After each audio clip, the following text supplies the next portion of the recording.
हे श्रोते हो, रामकृष्ण हरी. आज जाणून घेऊया संत ज्ञानेश्वरांच्या पसायदानाचा खरा अर्थ. पसायदान म्हणजे काय? तर पसाय म्हणजे प्रसाद किंवा आशीर्वाद आणि दान म्हणजे मागणे. ज्ञानेश्वरीच्या शेवटी माऊलींनी विश्वात्मक देवाकडे संपूर्ण जगासाठी मागितलेला हा एक दैवी आशीर्वाद आहे. पसायदानाचा पहिला विचार आहे दुष्टांमधील दुष्टपणा संपू दे. जे खळांची व्यंकटी सांडो. वाईट करतशनी वाढवा म्हणजे वाईट माणसांचा नाश नको, तर त्यांच्यातील वाईट प्रवृत्ती नष्ट होऊन त्यांना सत्कर्माची ओढ लागो. सर्व सजीवांमध्ये एकमेकांबद्दल मैत्रीची भावना निर्माण व्हावी, हा यामागचा मुख्य उद्देश आहे. जे जे वांछील ते ते लाहो, म्हणजेच जगातील प्रत्येक जीवाच्या मंगल इच्छा पूर्ण होवोत.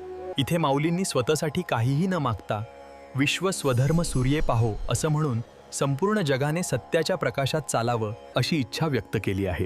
थोडक्यात सांगायचे तर पसायदान ही केवळ एक प्रार्थना नाही, तर तो विश्वबंधुत्वाचा जाहीरनामा आहे. हे श्रोते हो, रामकृष्ण हरी. आज जाणून घेऊया संत ज्ञानेश्वरांच्या पसायदानाचा खरा अर्थ. पसायदान म्हणजे काय? तर पसाय म्हणजे प्रसाद किंवा आशीर्वाद आणि दान म्हणजे मागणे.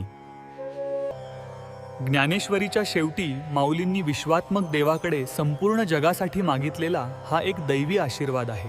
पसायदानाचा पहिला विचार आहे दुष्टांमधील दुष्टपणा संपू दे. जे खळांची व्यंकटी सांडो. वाईट करतशनी वाढवा म्हणजे वाईट माणसांचा नाश नको, तर त्यांच्यातील वाईट प्रवृत्ती नष्ट होऊन त्यांना सत्कर्माची ओढ लागो. सर्व सजीवांमध्ये एकमेकांबद्दल मैत्रीची भावना निर्माण व्हावी, हा यामागचा मुख्य उद्देश आहे. जे जे वांछील ते ते लाहो, म्हणजेच जगातील प्रत्येक जीवाच्या मंगल इच्छा पूर्ण होवोत.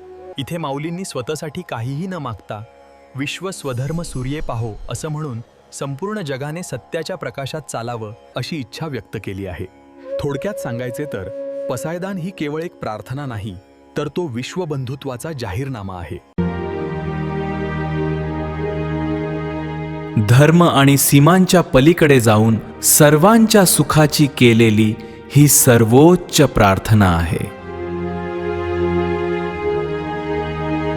अवघाची संसार सुखाचा करीन, हाच या पसायदानाचा खरा गाभा आहे.